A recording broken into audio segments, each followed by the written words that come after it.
കളരിക്കിലെ ശാപദോഷം മനസ്സിലാക്കിയപ്പോ നവീനുമായിട്ടുള്ള ബന്ധം വേണ്ട എന്ന് അറുത്തു മുറിച്ച് പറയാൻ എനിക്ക് സാധിക്കുമായിരുന്നു. പക്ഷെ ഞാനത് ചെയ്തില്ല. പകരം ഒരാളെ വാടകയ്ക്കെടുത്ത് വേഷം കെട്ടിച്ചു.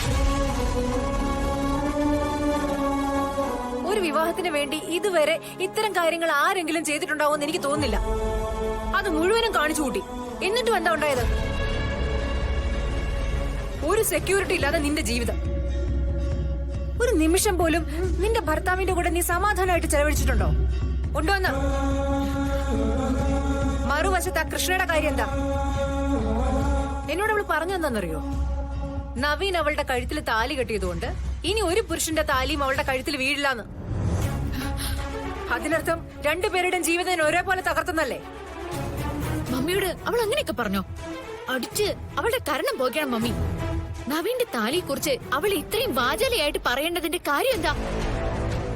അവള് വെറും കുങ്കുമം ചുമക്കുന്ന ഒരു കഴുതയാണ്. അതിന്റെ ഭംഗിയോ ഗുണമോ അറിയാത്ത വെറുതെ ചുമന്നിട്ട് നടക്കുന്ന ഒരു കഴുത. നവീൻ താലി കിട്ടിയതുകൊണ്ട് വേറെ വിവാഹം കഴിക്കില്ല എന്ന് പറഞ്ഞ അവൾ എന്റെ നവീന്റെ ഭാര്യയായിട്ട് ചാവുന്നത് വരെ ജീവിക്കാന്നല്ലേ? അതും കേട്ടിട്ട് മിണ്ടാതെ ഇങ്ങോട്ട് പോന്നല്ലോ എന്റെ മമ്മി. ഗാഥമോളെ, ഞാൻ എന്റെ വേദനകൾ എപ്പോ പറഞ്ഞാലും അത് നിനക്ക് പുച്ഛമാണ്, പരിഹാസമാണ്. പക്ഷെ നിന്റെ വേദനകളെല്ലാം നിനക്ക് ഈ ലോകത്തെ ഏറ്റവും വലുതാണ്. മമ്മി നോക്ക്, ഇനി എത്ര കാലം കഴിഞ്ഞാലും അവളുടെ ജീവിതം ഇല്ലാണ്ടാക്കിയതിനുള്ള വേദന എന്റെ മനസ്സിലുണ്ടാവും.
സോറി മുടിക്കുട്ടി, മറക്കാൻ എത്ര ശ്രമിച്ചാലും നവീൻ വീണ്ടും വീണ്ടും മനസ്സിലിങ്ങനെ.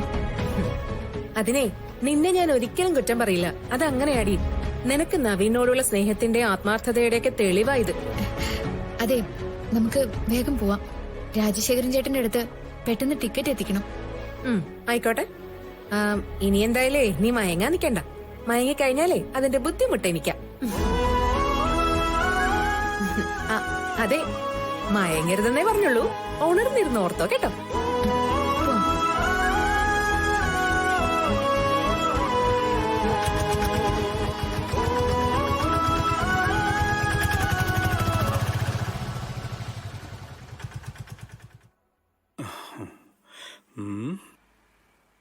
അങ്ങനെ ചിക്കനും പൊറോട്ടയും കിട്ടി.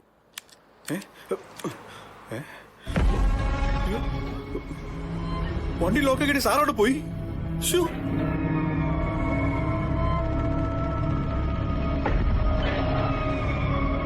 ശ്ശോ. ഈ സാറ് എങ്ങോട്ടാ പോയത്? എന്ത് ഈ സാറ് കാണിക്കുന്നത്?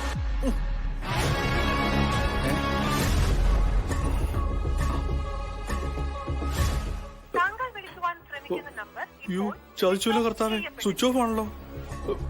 അയ്യോ.